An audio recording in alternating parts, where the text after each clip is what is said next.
तो हम earth Lord की प्लेसमेंट को कंपेयर कर रहे हैं। जैसे मान लो किसी जातक का एर्थ लॉर्ड किसी भाव में स्थित होता है और किसी दूसरे जातक का जो एर्थ लॉर्ड है वो किसी अन्य भाव में स्थित होता है, तो दोनों में से कौन सी प्लेसमेंट आपके लिए ज़्यादा बेहतर रहेंगी। और इस वीडियो में हम जिस विषय पर अभी चर्चा कर रहे हैं हम देखेंगे एक्चुअल में आपका अगर एर्थ लॉर्ड जैसे 10th हाउस में है या किसी जातक का जैसे एर्थ लॉर्ड 2nd हाउस में है, तो इनमें से कौन सा ज़्यादा बेहतर होगा आपके लिए। वास्तव में अगर सबसे पहले हम एर्थ लॉर्ड की या एर्थ हाउस की बात करें तो एर्थ लॉर्ड आपके लिए बहुत ही इंपॉर्टेंट प्लैनेट है। भले ही वो 2 स्थान में आता है, हम 6th हाउस, 8th हाउस और 12th हाउस तीनों को ही 2 स्थान मानते हैं और ये जो इनके स्वामी हैं उनको भी अच्छा नहीं मानते भावों के साथ साथ। लेकिन ऐसा नहीं है कि आपको एर्थ लॉर्ड या आपका 6th लॉर्ड या आपका 12th लॉर्ड हमेशा नुकसान ही देगा या परेशानियां ही देगा।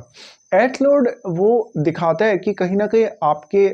लाइफ में जो एर्थ हाउस के थ्रू चेंजेज आ सकते हैं, चाहे वो धन संपत्ति को लेके हैं, रिलेशनशिप को लेके हैं, उनसे कितना ज़्यादा आपका जीवन प्रभावित होगा, कितना क्विकली आप वहाँ पर अपने जो चेंजेज हैं उनके लिए रिएक्ट कर पाएंगे, कितना आप हैंडल कर पाएंगे उन चेंजेज को। तो यहाँ पे जो एर्थ लॉर्ड है वो आपके लिए बहुत ही इंपॉर्टेंट भूमिका निभाएगा। आपके किसी भी भाव में भले ही एर्थ लॉर्ड बैठा है,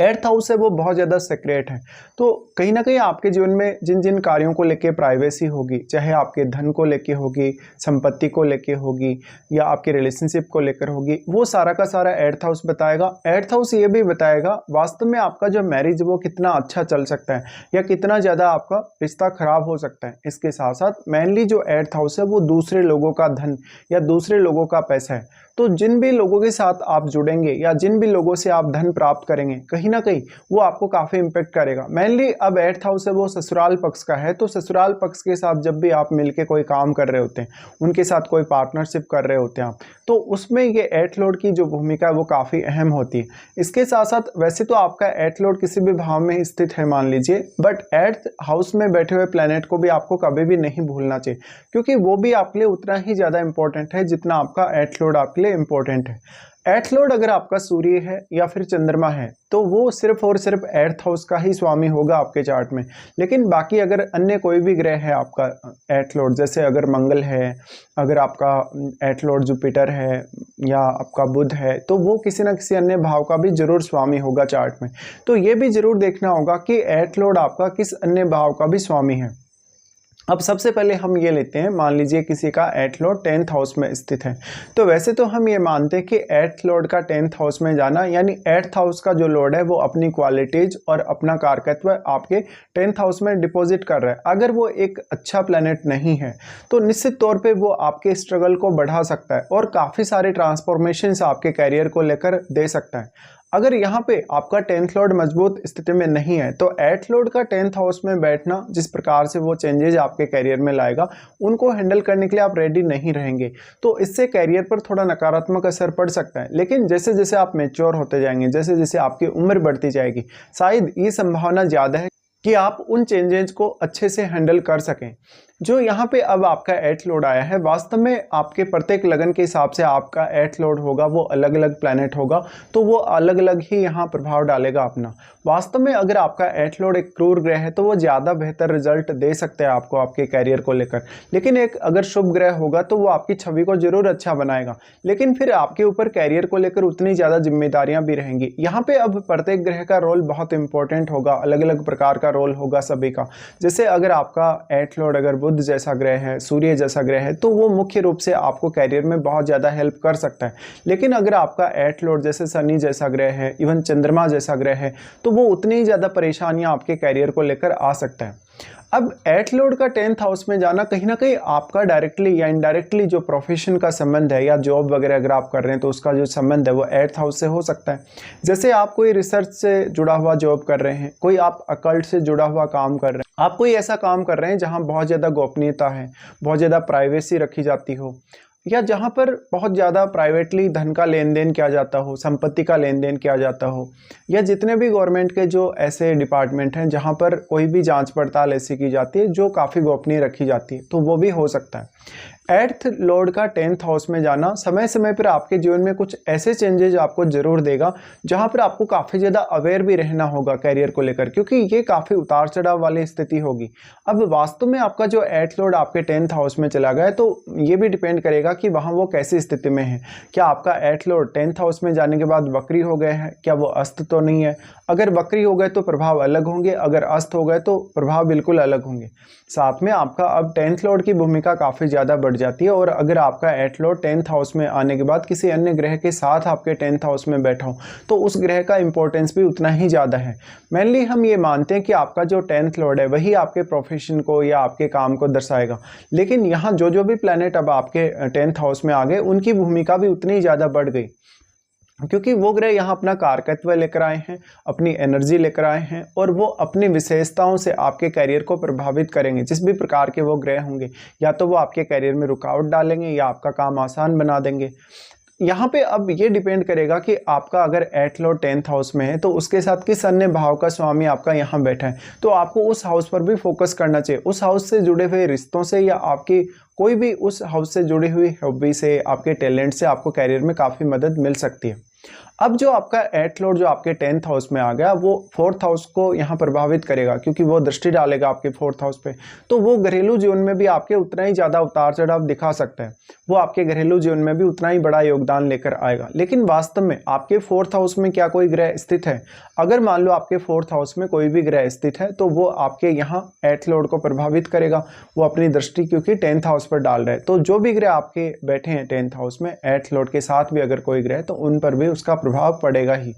वास्तव में। लेकिन 8th लॉर्ड का 10th हाउस में जाना काफ़ी इंटरेस्टिंग है, और आपके काम को बहुत ज़्यादा ऐसा दिखाता है जहाँ पर आप में टैलेंट बहुत ज़्यादा हो सकता है 8th हाउस से जुड़ी हुई जितनी भी चीज़ें हैं उनमें भी, और बाकी अन्य मामलों में भी जहाँ पर आप अपना टैलेंट भले ही खुलकर सामने नहीं लाते या आपके अपने टैलेंट की वजह से पहचान नहीं बनती, लेकिन वास्तव में आपकी जो छवि है, आपका जो टैलेंट है वो बहुत ज़्यादा गहरा होता है, और वास्तव में लोग उसको समझ नहीं पाते कभी कभी। ऐसे में आप जो भी कोई जांच करेंगे, जो भी कोई काम करेंगे, वो कहीं ना कहीं बहुत ज़्यादा गोपनीय रहेगा, या लोगों के लिए वो समझने में उतना ईजी नहीं रहेगा। तो ऐसे में अगर आप कोई ऐसी जगह काम कर रहे हैं, गवर्नमेंट डिपार्टमेंट वगैरह में काम कर रहे हैं, तो आपको ज़्यादा प्रोग्रेस मिल सकती है, और आपके हार्डवर्क पे डिपेंड करेगा, आपकी मेहनत पे डिपेंड करेगा कि आपके लिए हार्डवर्क करना कितना ईजी है।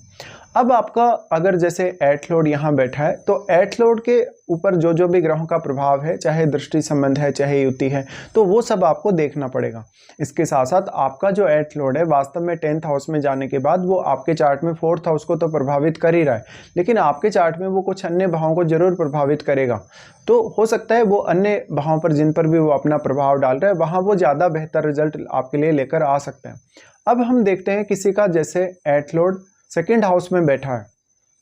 तो 2nd हाउस में अगर आपका 8th लॉर्ड चला गया तो अपने से बिल्कुल ऑपोजिट चला गया वो, और यहाँ जो 8th लॉर्ड 10th में गया तो वो अपने से 3rd में गया है। वास्तव में 8th लॉर्ड यहाँ 2nd हाउस में जाने के बाद 8th हाउस की इंपॉर्टेंस बहुत ही ज़्यादा बढ़ जाएगी आपके लिए, क्योंकि वो ग्रह यहाँ पर 8th हाउस को प्रभावित करेगा, अपनी दृष्टि वो डालेगा 8th पे, तो 8th में बैठा हुआ प्लैनेट भी अब उतना ही ज़्यादा इंपॉर्टेंट हो गया, और आपके लिए 8th लॉर्ड की क्योंकि दृष्टि पड़ गई 8th हाउस पे तो वो बहुत ही इंपॉर्टेंट हो गई। ऐसे में वास्तव में आपका जो 8th लॉर्ड है वो अपने शत्रु के घर में होगा, अपने से बिल्कुल 7वें में है वो, तो अपने से वो शत्रु के घर में ही होगा हमेशा। लेकिन वहाँ वो कैसी स्थिति में है, क्या वो वक्री हो गया है? अगर वो वक्री हो गए तो हो सकता है वो उतना ज़्यादा नकारात्मक प्रभाव ना डाले आपके, और क्योंकि वो अपने ही भाव को देखेगा, तो कोई भी ग्रह अगर अपने भाव पे इस तरीके से अगर प्रभाव डाल रहा है तो वो काफ़ी अच्छा ही करेगा अपने भाव के लिए। इसके साथ साथ आपको देखना होगा वास्तव में आपका 8th लॉर्ड 2nd हाउस में गया है तो वो किस अन्य ग्रह के साथ वहाँ बैठा है, या फिर आपके 2nd लॉर्ड की जो भूमिका इसमें काफ़ी इंपॉर्टेंट होगी। अगर मान लो आपका 8th लॉर्ड 2nd हाउस में गया है तो आपकी जो वेल्थ होगी, आपका जो धन होगा, उसमें बहुत बड़ा योगदान आपके पार्टनर का और उनकी फैमिली का हो सकता है।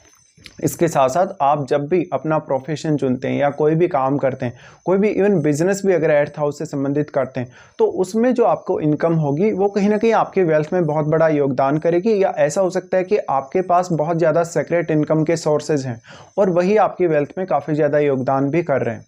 एट्थ लॉर्ड का यहाँ सेकंड हाउस में जाना इनकम में उतना ही ज़्यादा उतार चढ़ाव भी लेकर आएगा, उतनी ज़्यादा रिस्क भी लेकर आएगा। अब यहाँ ये डिपेंड करेगा कि आपका एट्थ लॉर्ड किस प्रकार का प्लैनेट है। वास्तव में क्या वो सूर्य जैसा प्लैनेट है, क्या मंगल जैसा प्लैनेट है, या वो शनि जैसा प्लैनेट है। अलग अलग जो भी प्लैनेट आपके एट्थ लॉर्ड होंगे वो वैसा ही प्रभाव डालेंगे। तो ऐसे में अगर आपका एट्थ लॉर्ड एक क्रूर ग्रह है और मान लो आपके अष्टम भाव में कोई भी प्लैनेट नहीं बैठा, तो इस बात की संभावना बहुत ज़्यादा है कि आपके जो इन लॉज होंगे, आपके जो वाइफ या आपके हस्बैंड की जो फैमिली के लोग होंगे, वो आपकी वेल्थ में बहुत ज़्यादा डोमिनेशन देखेंगे कहीं ना कहीं, क्योंकि वो आपकी वेल्थ में अपने डिसीजन के थ्रू आपकी वेल्थ को प्रभावित करेंगे। तो वास्तव में उनका जो रवैया है, उनके साथ आपका जो व्यवहार है, या उनके साथ आपकी अगर पार्टनरशिप भी है, तो वो आपके लिए बहुत ही ज़्यादा मैटर करेगी। इसके साथ साथ यहाँ पर आपका जो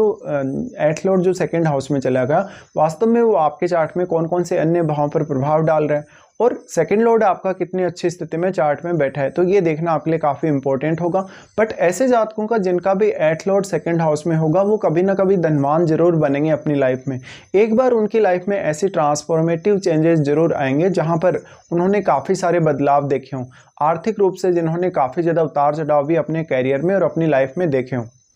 ऐसे केस में अगर प्लैनेट का प्रभाव काफ़ी अच्छा है, शुभ है, तो आप अपने इन लॉज के साथ मिलके कोई काम कर सकते हैं, इवन उनके साथ मिलके कोई बिजनेस भी कर सकते हैं, या कहीं उनके साथ मिलके कोई ऐसे इन्वेस्टमेंट भी कर सकते हैं जहां से आपको काफ़ी ज़्यादा रिटर्न आएगा।